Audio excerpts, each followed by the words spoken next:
Brittany, welcome to Friends of Kayla. It is so great to have you. I will introduce you, but I will let you also introduce yourself. We have here the founder of Mindful Music Lab, motivational healer, Reiki healer, author, and artist. This woman really does it all. So really excited to get a chance to share Brittany's story with you all today. And yeah, Brittany, great to see you here in Mindful Music Lab. That's right. That's right. Welcome. We're Welcome really to our home. in the studio. Yeah. It feels like we're meant to be here with the mics and everything. Like you're just a natural with the mic. So I appreciate you. It's great to be here. And we met, I always just like to share like the story of how I meet people that I end up interviewing, because I think it's just shows how small the Jewish community is in Miami, especially. For sure. I was at Brittany's sound bath a couple weeks ago at Soho House.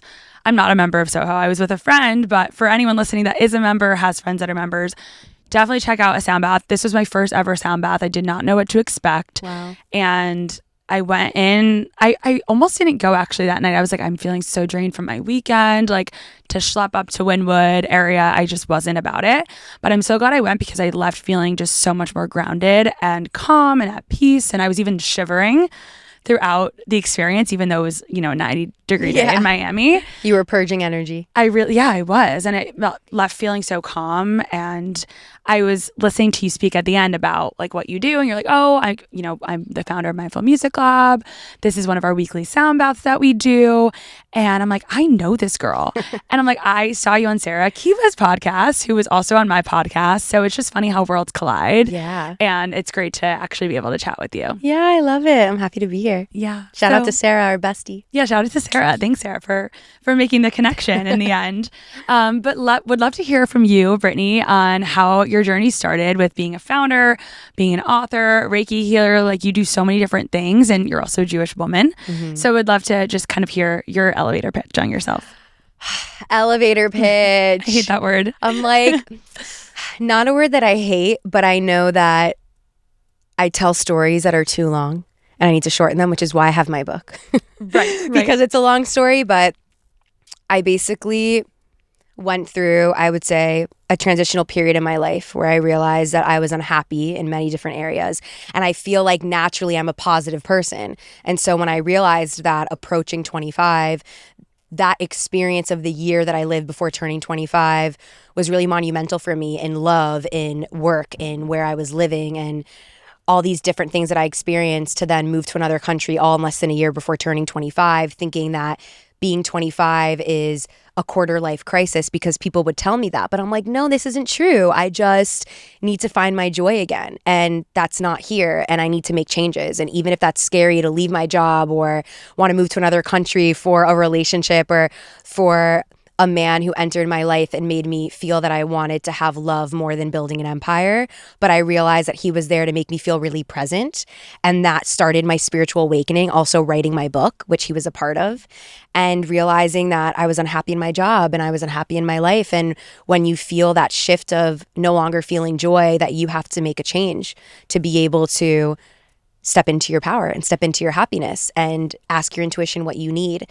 And so after I published my book, and then I became a motivational speaker and a mindset coach and into energy healing, became a Reiki master later, a sound healer. I've been teaching fitness at Equinox for 10 years as like a side hobby for fun. And I love Equinox. I'm on their meditation as well, on their on-demand classes on their app. And when I was writing my book and then writing my second one, my friends in the music industry that I was already a healer for, they told me that the words that I wrote for my second book that I shared with them should be song lyrics and that I should be a songwriter. I was like, I never thought of that before, even though I'm already in and out of these recording studios doing these energy healings and providing this sanctuary and safe space for them to just create, including their entire teams. And with that, I realized a lot of women don't feel safe in recording studios, and that most men own recording studios, that women don't own them here. And I was like, why is that? And why isn't there a mindful concept? Like, why can't I have my own energy healing room? And why does everything look like a spaceship? And I want it to feel at home. And immediately when I walk into my space, I take my shoes off. Like, that's what I want, people to feel grounded. And I didn't feel comfortable being a songwriter in other sessions except for the ones that my friends were in. And the ones that my friends are in the industry are starting at 11 o'clock at night until 4, 6 in the morning. And I was also working, you know? And so there were so many things of how do we have enough space to do everything that we love? And I realized, you know, when I wrote my book the last sentence in my book is, what will you risk when life gets in the way? And it's meant for you to fill out that page yourself. And I realize now that looking back, I looked at the word risk as taking a chance on yourself, but risk is also connected to failure because I'm like obsessed with the meaning of words and the shifts of energy that every word carries an energy. And I feel like this new book of my life that I'm living in, that I will write another book about when I have time, is that I took an actual chance on myself. And chance feels more positive. It feels more of opportunity. It feels like the leap that I wanted, where they say the net will appear. And when I wrote my book, I felt really alone in it because I didn't have any mentors. And I actually spoke to two people that were introduced to me as mentors, and they looked at me and were just like, what are you going to do? Write one book and that's it? Like, why should we even give you the time of day? And so I was used to getting a lot of no's. When I wanted to open this recording studio, I also heard a lot of no's from people who weren't successful in their studio space or just thought this concept wouldn't work because they didn't understand it in a physical building. And I knew this concept wasn't created before, but I knew it's my personal mission to be of service to others and help people see the authenticity of themselves. And I wanted to be that person for others because I was also that person for me. And I realized that all the things that I do in my life led me to a greater awareness of self and knowing a greater expression of self to also help heal others by just showing them that you can be you and you're accepted as you are, whether you're a woman, whether you're a man, whatever age you're in, and wherever the planets are in your return, and also as a Jewish woman, right? And knowing that I'm 33, I turned 34 in August, and a lot of people talk about age and time, and I know that in the Jewish community, I feel like when I walk into temple, they're like, oh, like bachelorette of the synagogue, you know, The single lady. yeah, but yeah. I knew that every relationship that came before where I am now was not anyone that I would want a partnership with, because I take relationships even seriously. And so my relationship with myself is the most important.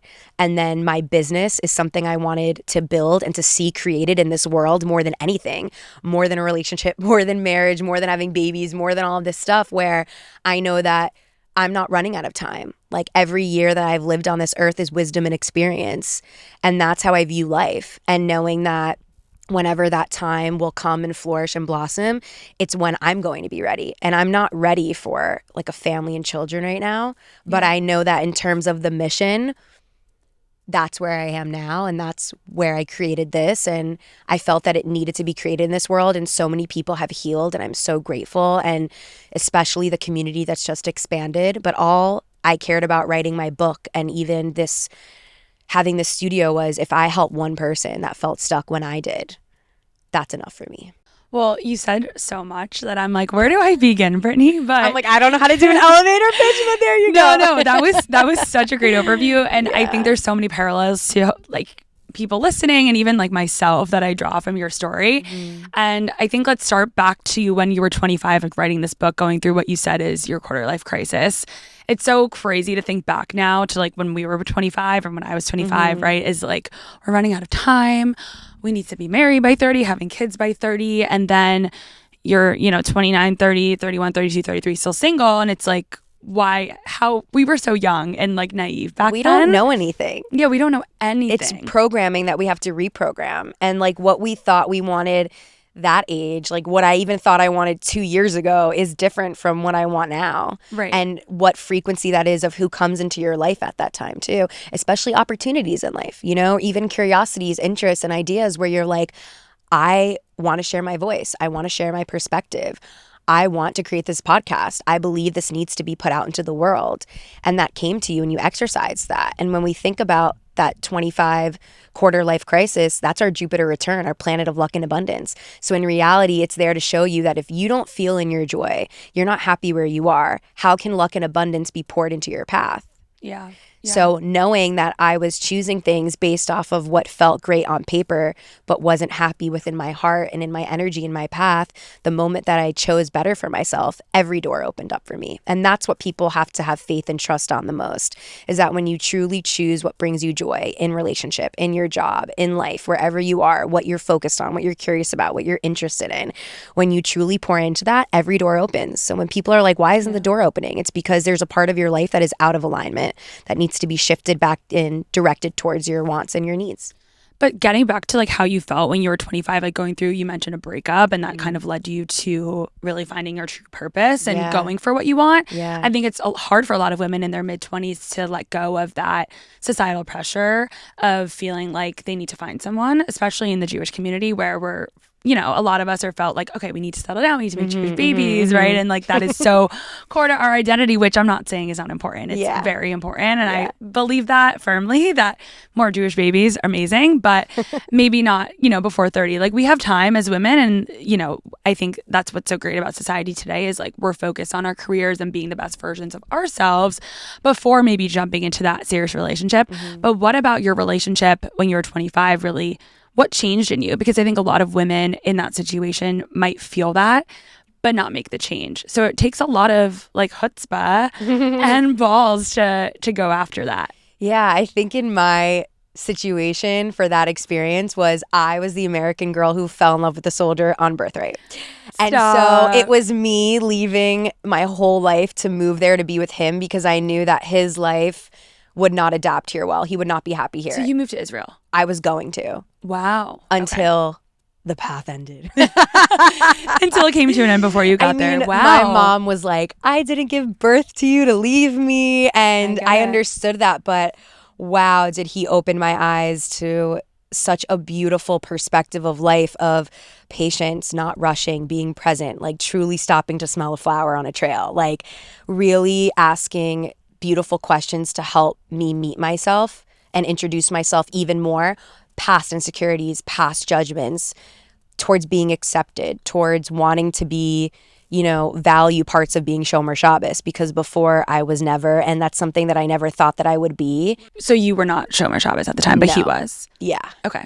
And I loved that you can just be off of technology and spend time with your family for an entire 24 hours. And so there's a lot of things then where I was going through a major reprogramming, and you have to just decide, is this the future in life that you want for yourself? And even though I was trying to make it happen, when you're long distance with someone who's also like in the army and they're 7 hours ahead and they're like on their battleship in a lot, and like you might not talk to them for a couple of days, and you're trying to figure out how are you going to mend both lives together, and it takes a lot of effort. And I feel that we both weren't in a space or even had like the emotional weight and maturity to be able to continue that. And I know that looking back now, if I would have known everything that I know now about the universe and soulmates and people coming in, I would have been like, oh, this came for a very specific reason. This was a lesson. I learned it. It was beautiful. Send on its way. And we didn't, you know, end things and things went sour. It was just, we have so much love for each other and our lives are already so big and going to different places. Like we had a moment in time and celebrate that and let it be beautiful. And it doesn't have to be permanent and forever. And I think that the way that a lot of people think about relationships is they have a hard time detaching because there is that want need. There's that core connection of wanting a connection with someone, but also trying to see where you fit into each other's lives. But what we really need to ask is, how is our nervous system? Is our nervous system calm? Is it safe? Does it feel trusting? Do you feel that you can be 100% yourself with no judgment? If there's any insecurities that come up for us, do we feel strong and brave within our power on our lowest day to be able to still share that with your partner? And will they be acceptant and supportive of that? Or will it be the opposite and you will feel judged and you won't feel safe in your own home, in your own self, in your own body? And so it's realizing now what truly matters in a feeling based on the Your statistics. intuition too, that too. Yeah, for sure. Because I feel like as, you know, I mean, I know myself at 25, I did not trust my intuition at all.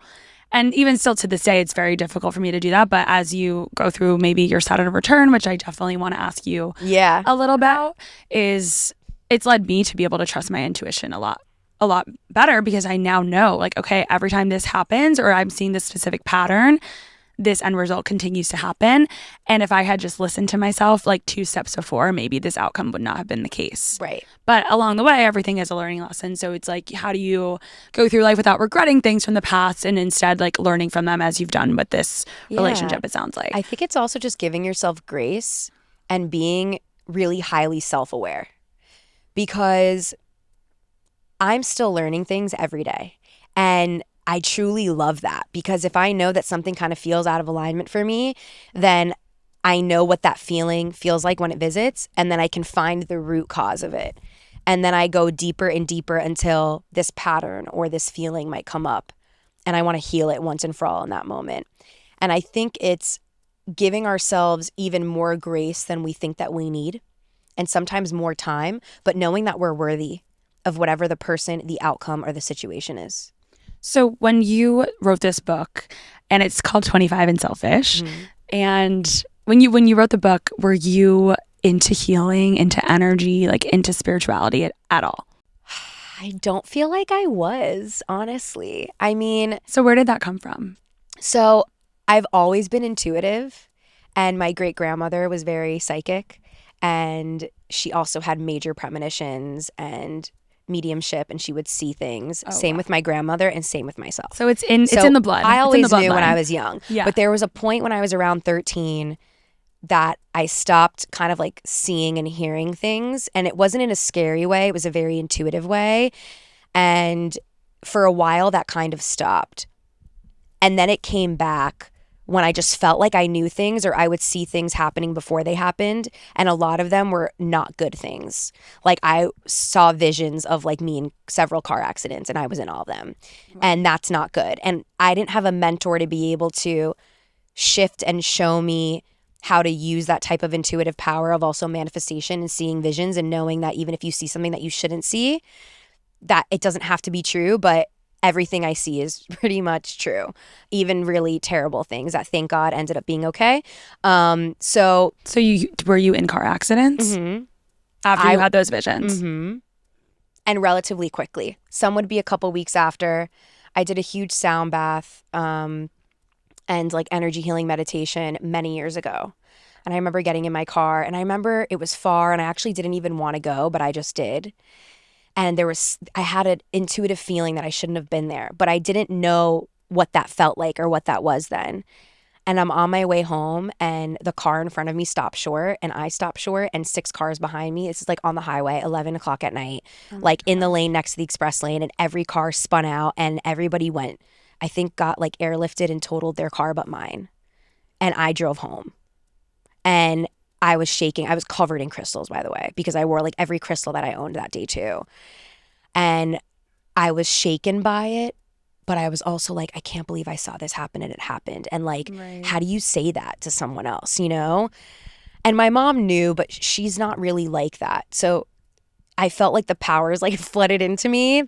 And so I ended up, after my book, meeting my Reiki master, and I really wanted to do a Reiki session because I was open to learning more about it. I feel like when I started writing my book is when I got into reading about podcasts, and Lacey Phillips, who her brand now is called To Be Magnetic, but back then it was called Free Native. And she talked all about manifestation, and I'm like, I don't get it. Like, how can you manifest your home? How can you manifest money? How can you manifest opportunities?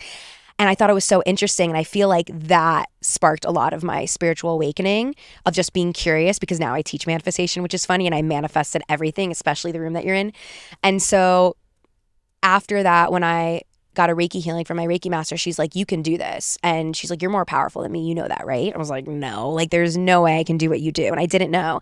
And she helped truly mentor me and guide me and help link me with my intuition and my tarot cards and reading different kind of situations. And the more that I started doing Reiki more to people, more and more and more, where now I'm a Reiki master, the symbols that you learn when you're getting Reiki certified are different from what I use. And I realized from that if you're not an intuitive channeler, you have no business Reikiing anyone, because the symbols that I use, the energy that I feel in the body is so natural when I'm healing someone else, and knowing which chakras are activated, which are connected by a cord, what memory they're linked to at what age of your life as a child or adulthood, past life regression. I'm clairvoyant and clairaudient now. So I'm able to see videos or kind of like movies of people who've passed away, and also messages from them, but also messages from somebody else's guides and their intuition.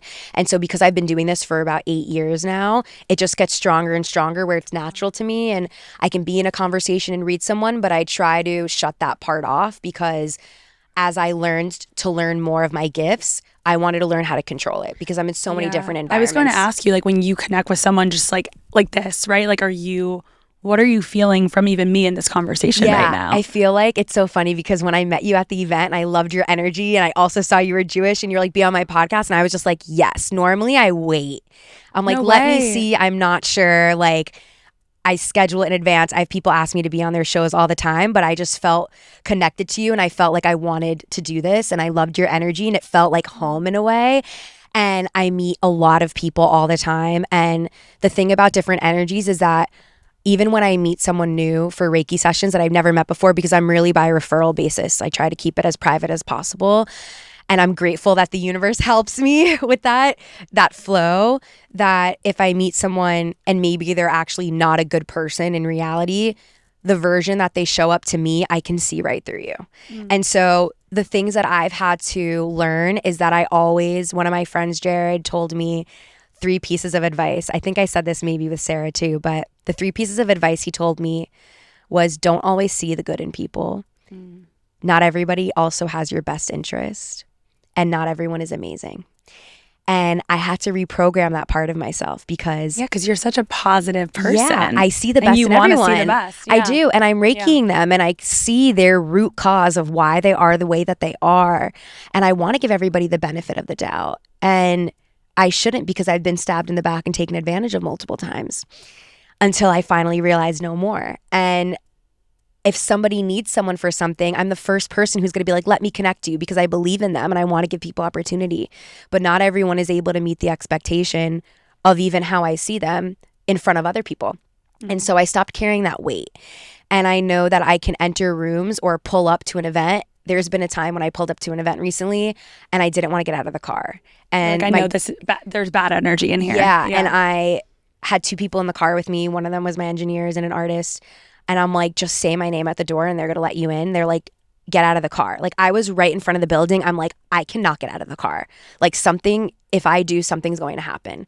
And normally I wouldn't feel that way. I would pull up, I'd get out, I'd park. It's cool. Like I'm used to being in alignment. The moment that I know now that I feel off even 1% for a second, I'll change my mind. You're not going. And I'm like, I don't owe anyone anything for it. Because that's what I feel as I'm getting older is that, and wiser, I'm realizing I don't need to be at this place. Like, I'm not going to this dinner if I don't want to. Yeah. I don't have energy for this. I don't need to show up in the ways that I used to. I have to prioritize myself and put myself first. And the more that I've seen that I've been doing that now, like the universe is meeting me where I'm at. And I'm like, it's me and God and the universe. Like, that's what I'm focused on. And the universe. BH, exactly. BH. Sarah's going to love that.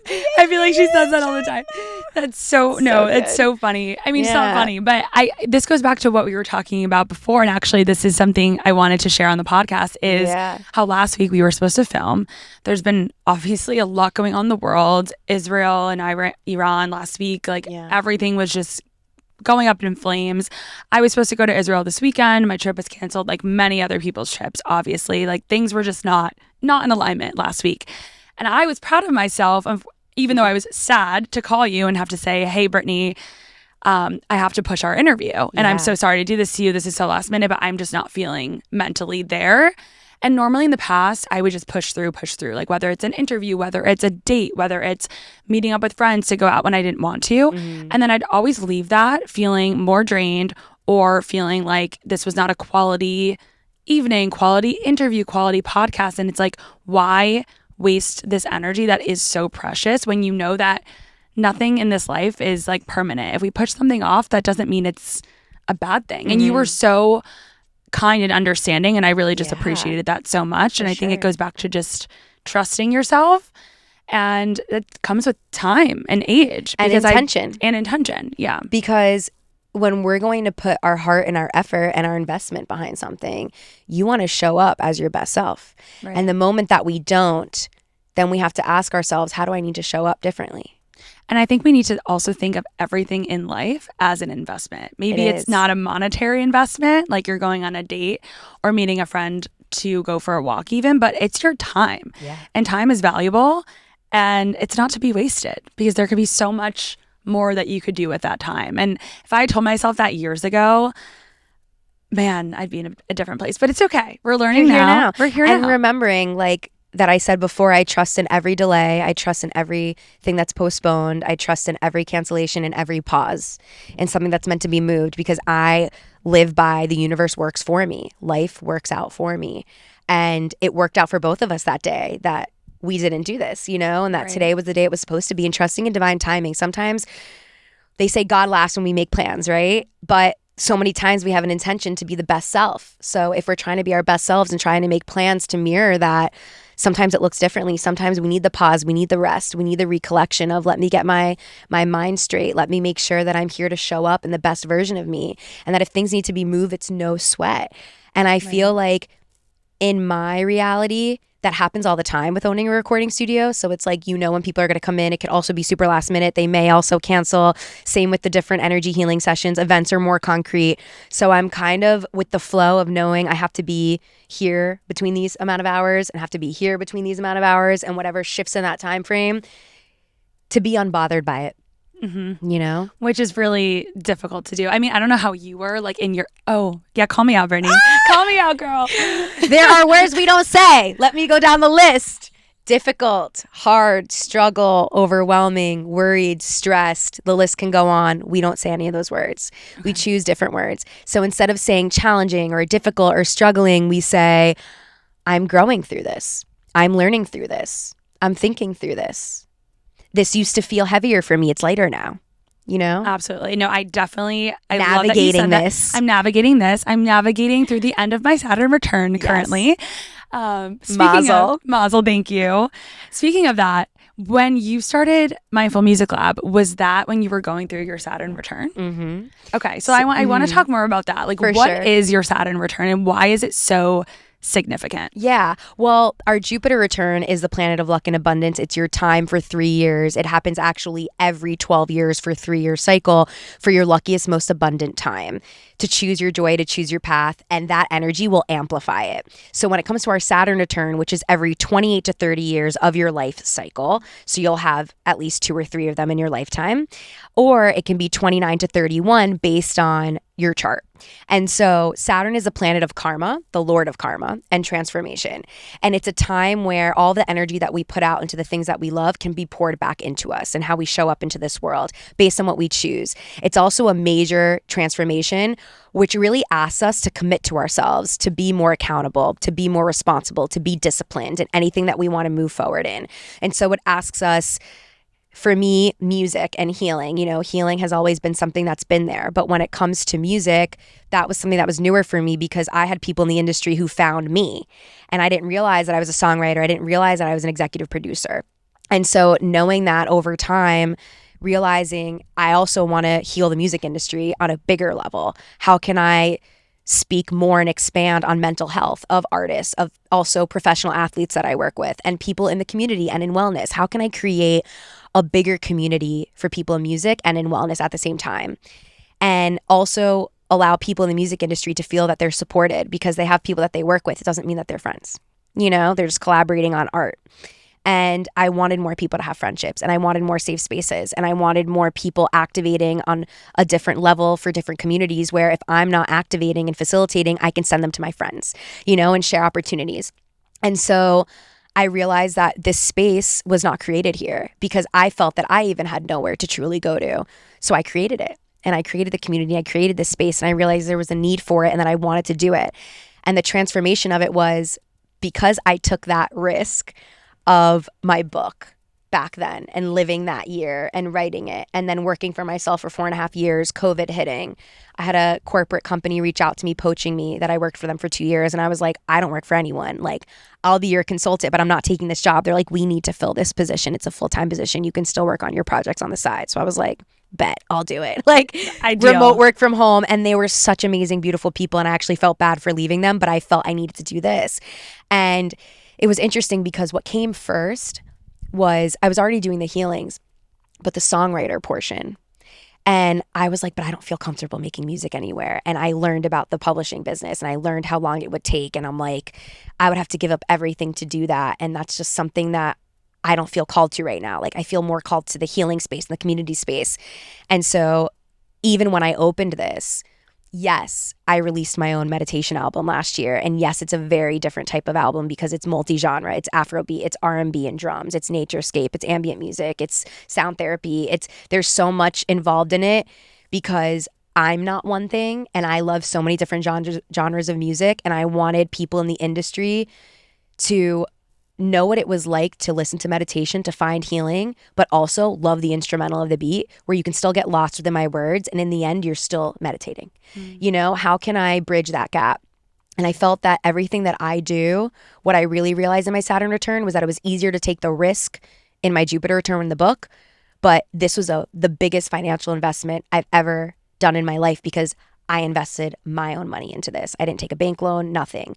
And even when you open and you're a new business, you're still taking out of your savings to cap the business because you don't know what it's going to turn into. Like, I opened something that's never been done before, and it's a belief and faith, and you can still have strategy in it, but you have to build and you have to trust yourself. And so I grew so much where there were so many times where you feel like you want to give up because you're in this mindset of wanting it to be what you want it to be, and when will it take time to get there.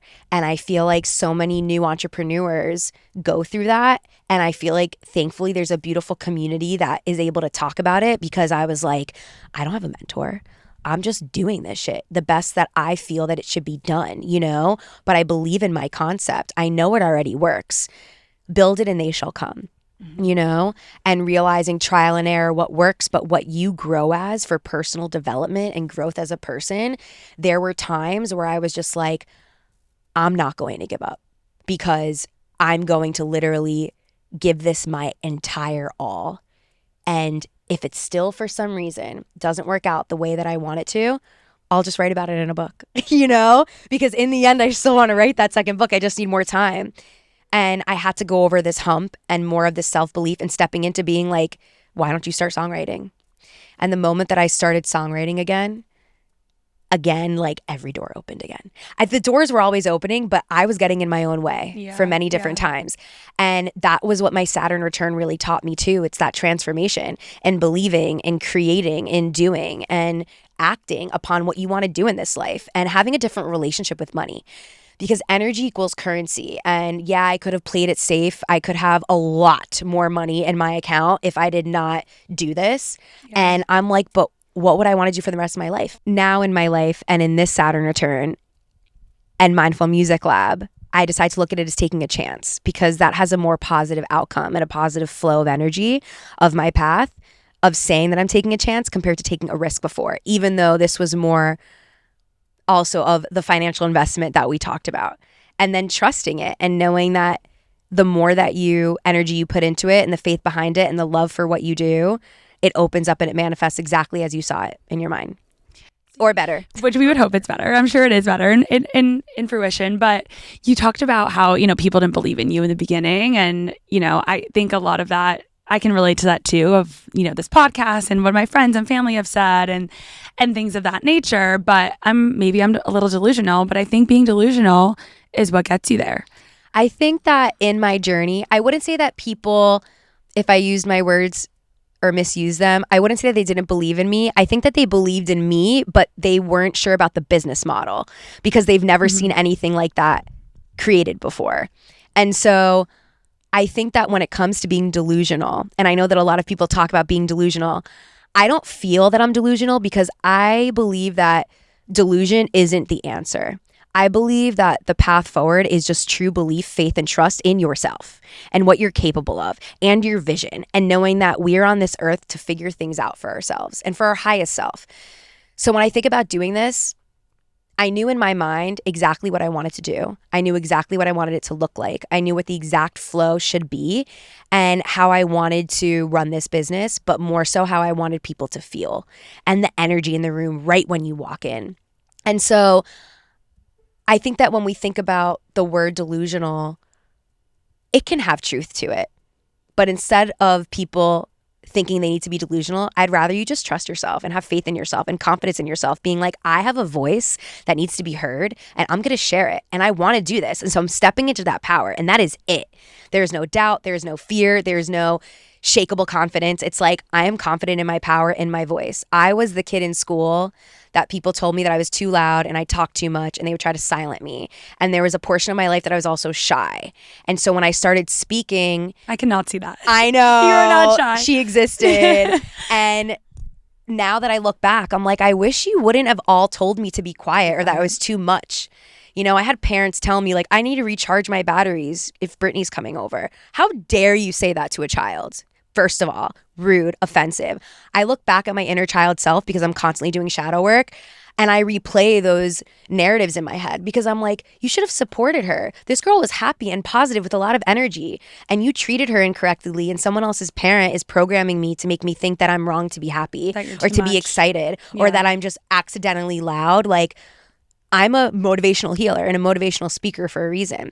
And if that was supported from the beginning with my external environment, you know, and parents actually knew how to allow space for kids to thrive, then I would have felt safer using my voice. I mean, the most special humans are the ones that were told at childhood that you're too much or Always. you're too loud or you're too chatty. Yeah. Like, those are the people and the humans that I found bring so much light and positivity into the world. So if only we were treated like that at that young age. For sure. And even when I see people who are like, Britt, I want to start this idea. I was like, amazing. How can I help you? This is what I see. Like, come for a Reiki session, come for a coaching session. This is where I see your avenue. This is where your chakras are blocked. This is where you need to step into. This is where you have to get out of your own way, and helping them see a new light. And if I didn't exercise any of that in my intuition and my faith and trust and in my own capabilities, I wouldn't be able to have helped so many people. Well, you're so spiritual, and I love the way that you talk about just divine timing, your intuition and manifestation, but how that relates to your connection to Judaism and just being religious. Like, there is a clear distinction between being religious and being spiritual. So how has that impacted your belief in Judaism today? What does that look like for you? I feel like for me, Judaism is something obviously that we're born into and that we're taught and that we know that is always going to be a part of me.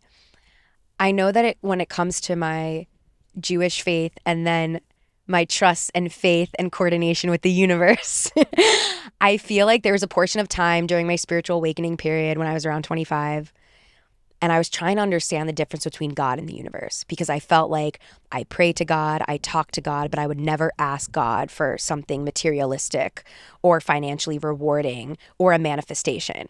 And so when I learned that, I knew that God is the king and ruler of the universe, because that's what we read about in Judaism. And so I know that they're technically the same, but I decided to separate them. And I decided that the universe is like my hype sister, homegirl, who's got me, and she listens to everything I say and she helps me manifest it. But then God is who I pray to, who I think. And I think that now I go to a conservative temple, so I would say that I'm conservative, but I wouldn't say that I'm really religious. But I do love Shabbat. I do love lighting my candles when I can. And there was a portion of the year when I was doing it every Friday, but then sometimes I'm here at the studio and I don't have any candles to light. And sometimes you're just here and life happens. And I think that owning who you are and stepping into your power and knowing your history of your lineage, of your ancestral life, of how the Jews have never been fully welcomed anywhere, but the fact that we're less than 1% of the world. And when we find each other in this universe, in this space and time, during this time of life, anywhere in the world, you're like, that's my family. Yeah. And you want to help that person and you want to grow with them. And that is why the Jewish people are so close, because we've had to survive through generations. We are all survivors. And even when people say to me, like, what's your background? Like, are you white? Are you Latin? I was like, I'm Jewish. Like, what else do you want me to say? You know, because that's who I am. And I think that always remembering our history and what we have gone through and what we are still going through, and that we are the strongest fighters and survivors there have ever been, it's because we're here for a reason. And staying together within that community is important.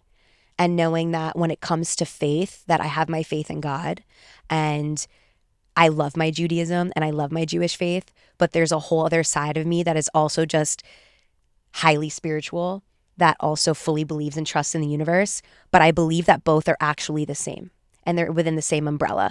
And something that I would want to learn more about is Kabbalah, and I'm not there yet because I need more time. This is very much so in line with Kabbalah. And everyone says that to me, so I know that this is a sign that I need to take a class at some point. Kabbalah class. Yes. Yeah, my friend bought me a book, The Jewish Way, that I still need to finish at a certain point.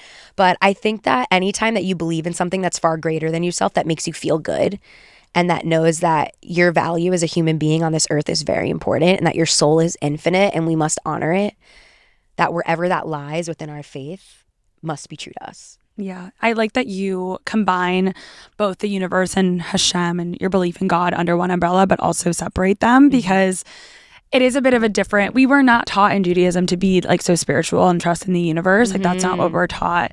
But I think as you go through life, like everyone has their own meaning of what like Judaism means to them. And I think that's what's so special about being Jewish and having the connection that each individual has to our religion. It's not just a religion, it's an ethnicity, it's who we are as people, and being at our core, you know, having, you know, someone ask you, oh, are you Latina, are you white, are you this? Like, it's like, no, I'm Jewish. Like being able to say that so explicitly, I think there's so much power in that. And actually at your sound bath, there was, like I was wearing my chai and my friend was wearing her Magen David. And this girl turns to us at the end of the bath and she's like, are you guys Jewish? And whispers that to us. And we're like, yeah. And she's like, me too. And she's like a Brazilian Jew. I love that. She like invited us to her like performance at Faina the next night. She's an artist. Maybe you know her. Nina. She's amazing. Shout out to Nina. But yeah, it's just like those moments are what like bring us together and make us that much closer. Like you said, like it's hard for people on the outside to understand that you meet someone that's Jewish and it's that automatic connection, and not everyone has that. Not every faith has that. So we are just really lucky. Yeah. In that way. And to think that, you know, we were exiled over and over again and had to flee for survival, our great-grandparents and great-great-grandparents, to be able to come here so that we're sitting on this couch right now, you know, and knowing that that's something that people still believe in. And it's not even us being like, well, how can we change your mind? It's how can we inform you to just care for humankind? Yeah, just be human to human. Yeah, you know? I wish there was more of that. But I feel like you're teaching that too, like in your day-to-day. Yeah. And there will be. Exactly. So I wanted to start this podcast with a meditation or like some sort of mindfulness aspect, but maybe we can conclude in that way. Would you be so kind to lead us through something? Let's do You have this. such a great voice. I'm like, it would be such a miss to not end this way. Yeah. So I think what would be so beautiful is wherever you are to just close your eyes and to soften the muscles in your face and your shoulders and your hips, and wherever you're sitting, wherever you're listening, even if you're walking, just taking a moment with a deep breath in through your nose and exhale it through your mouth. And just allowing yourself to be present in this moment, in this space that we occupy every day with our energy. And I want you to imagine as if there's a beautiful light that's around you and that's being poured over your crown, over the top of your head. And this light is just traveling and flowing through effortlessly through your entire body while you take another deep breath, inhale in, and a soft exhale out. And allowing this light to travel through your entire body until it exits and releases through your feet. And during this time, asking yourself, how do we want to feel today? And how do we feel now? And how we can get to that feeling of our awareness, of our intention, that we want to spend our energy in for the next few moments or the next day or the next week. And accepting yourself as you are with this version of yourself today. And honoring every past version that has entered in your orbit, in your space of yourself that you continue to learn through and grow through. And come out on the other side always a better, lighter, highest version of yourself. And giving grace to the version of you today who tuned in and decided to listen to this episode and feel called. And then giving love and energy into the future version of yourself that you are becoming in every moment. and knowing that you are safe, you are secure, you are loved, you are adored, you are honored, you are understood, and you are seen by yourself. And so allow yourself to see you as you are. Allow this light that's traveled through you to radiate wider and brighter. And know that with calmness, with love and grace and commitment and conviction with yourself, that every step forward that you are taking that feels honorable, safe, and well in your body is the step forward that you are meant to thrive in on your path to your highest self. And sailing this with one last deep breath, inhale in, and a sigh, exhale out. You can slowly open your eyes. Brittany, that was incredible. I don't know why I'm inclined to say amen at the end of that. You can say amen. I was like feeling like I'm in prayer. I love that. That was beautiful. Yeah, Thank you're you welcome. so much. I feel like we could have chatted for so much longer, but hopefully I'll come to another sound bath soon. Yes. Do you have any coming up that maybe people We in do Miami would at like to Soho, know about? actually, July 8th. So it is for members, but if you would like to be on my guest list, DM us at Mindful Music Lab on Instagram. And I hope you come. It's July 8th, I think, from 7 to 9 p.m., which is a Tuesday night. Oh, I will be here. Yeah. Okay, that would be great. Yeah, so I'd love to be there. Okay. And if anybody wants to book a one-on-one session and get yourself read, come here. Amazing. Come see me. Yes, Brittany's the best. Okay, thank you. You're so welcome.